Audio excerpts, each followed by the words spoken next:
following is a presentation of the Belly Up Sports Media Network. Righteous Felon Craft Jerky is the official jerky of Belly Up Sports. For over a decade, Righteous Felon Craft Jerky has led the American meat snack revolution by concocting delicious, adventurous, U.S.-sourced jerky recipes for uncompromising carnivores across the country. With 15 different flavors to choose from, Righteous Felon has all jerky lovers covered, and by using promo code BELLYUP, you will get 15% off your purchase at RighteousFelon.com. Do your taste buds a favor today and rip into a bag of Righteous Felon Jerky.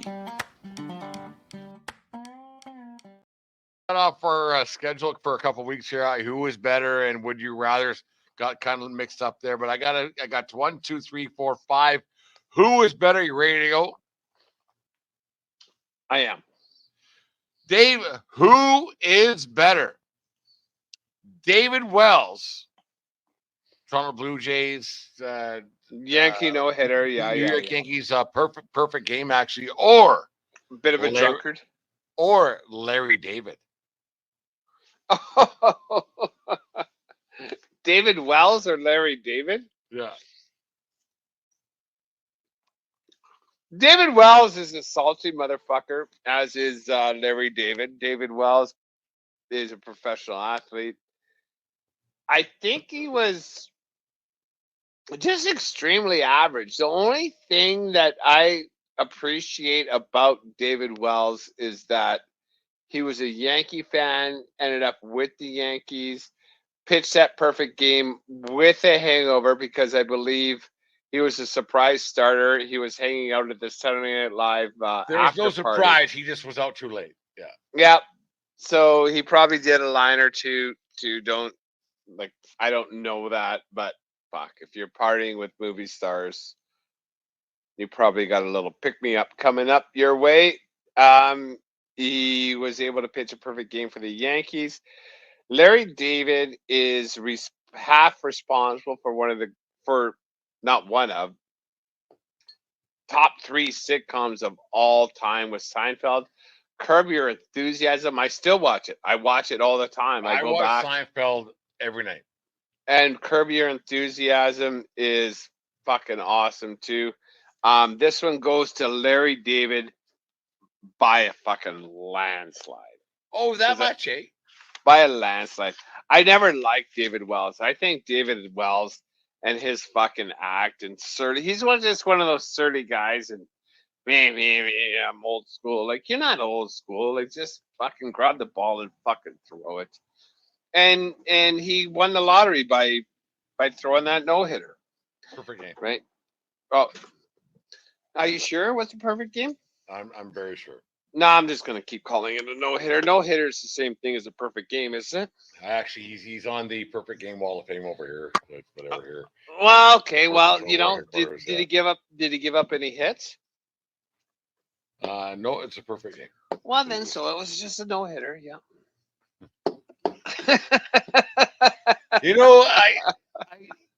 As we get close to baseball season, we'll have the Deanna on the show, and maybe you guys can talk about perfect games and no hitters and everything else, because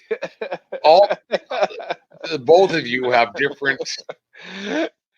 I understand it was a perfect game. I do, but I just don't like David Wells. I just don't like. That's like, I love her to death, like to no end, and we're gonna be together forever. But I tell you what, Dave, she gets my goat about perfect games and this and no hitters and everything else. And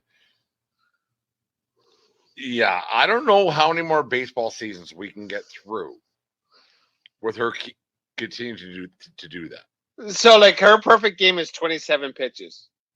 Yes. Ground out to second, ground out to second, ground out. No, perfect game is 81 pitches to her. Why 81? Strikeout. No one touched the ball. Oh, okay. Oh, so like a bat never finds ball. Never. And but can you foul one off with a second pitch and strike out on the third? No one can touch the ball. Oh, it's perfect. It's not perfect. So wood doesn't find leather. Fuck, I hate her. Huh? Fucking drives me. Oh, sounds like a lot of people I know. Like wood doesn't find leather. Oh, it just drives me. Dave, who is better, Chris Chelios or Chris Everett? Chris Chelios has a lot more stories that I've heard of through the grapevine. Like he's an Iron Man. Didn't he play till he was like honestly 44 years old? He was closer to 48, I think, when we called her good. Jesus Christ! With the Blackhawks, with the Habs, with the Detroit, and he was a workout machine. The Olympics, the U.S. got eliminated, and they With the Motor City Mechanics in the UHL in their strike season of '94. Chris Chelios. Fucker loved playing hockey, and he was a workout machine. And drank champagne from women's shoes at the Olympics. Like there's stories about that guy. But you know what? Chris Everett Lloyd was one of my fucking crushes. And I'm Really? love Chrissy. Chris Everett Lloyd, and I would always watch her get beat by Martina Navratilova. Yeah, those were the rivals. But Chrissy, I like so Chris Everett Lloyd, whatever.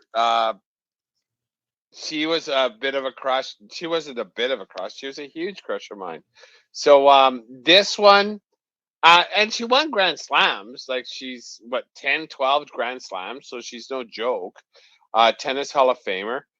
Chris Chelios is a Hall of Famer, but sorry, as far as hockey goes, he's an American, so that chicks you down a couple knocks.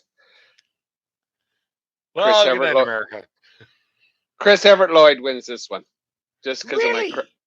because I was a tennis fan and I really crush on her.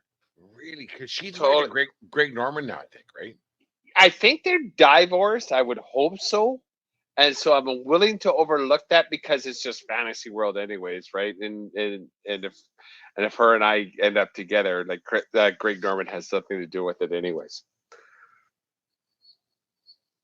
Well, there's a lot going on there. If you well, if you're gonna crush, you can't take all their political. Well, I don't know what she believes. I just know her husband's a bit of a knucklehead. Oh, is Norman a knucklehead? Well, he's running the LIV, right? Well, you give someone $1 billion, you're gonna just take it, right? Well, he was a billionaire before this too. Like, so I don't understand his motives, but whatever. It was Chelios or Chris Everett Lloyd, and I still stick with Chrissy because I don't crush it. I'm not here to crush on partners. Dave, who is better? KC and the Sunshine Band or the Kansas City Chiefs? I thought you were going to say Casey Kasem, but if anyone wants to celebrate good times, it is me, right? And so just on that, the Kansas City Chiefs are divisional rivals to my Broncos. We own them forever. The tables have been turned. But come on. Celebrate good times. KC and the Sunshine Band all day, every day. That one ain't close. It isn't close. No. Like anybody who fucking says something that the KC and the Sunshine Band is worse than Kansas City Chiefs, they're stupid. They're stupid. KC and the Sunshine Band has given more joy to more people than the Kansas 100%. There is a bar somewhere across North America, across the world right now, that is listening to, hopefully, the 1420 podcast, but as well as KC the Sunshine Band and getting down tonight more so than they care about the fucking Kansas City Chiefs. It's the perfect sporting song. I don't even know if they knew that when they wrote that song. It was the absolute best post game song ever, right? Like it's played in every arena, everywhere. I won't say constantly because maybe it's becoming a little dated, but you know what? When the home team wins and I hear that song, the toe is tapping. There was a bar in Vegas that me and Deanne used like all the time. Carnival Court. Went there so often over the years that you just knew. But when Casey and Sunshine Band came on, people got down. No one gets down on a Tuesday afternoon just because the fucking highlights of the fucking Kansas City Chiefs game is on. Casey and the Sunshine Band is hands and above better than the KC Royals, the KC Chiefs, the KC whatever else is going on there. Casey and the Sunshine Band wins hands down. And just that song. Right, like I don't have any idea what the rest of their catalog is, but Celebrate Good Times is an all-timer. Yeah, we should know more of their songs because we're kind of things. Excuse me. I have a couple others, but they're nearly as good as those. So we'll call her a night, Dave. That's it.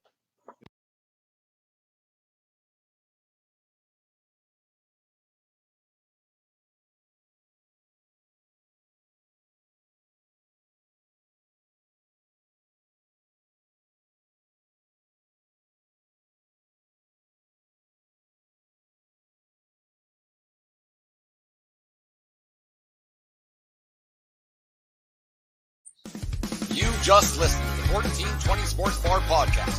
For Beer with Sports, talking a whole lot more. We are part of the Belly Up Media Network. Let's get into it.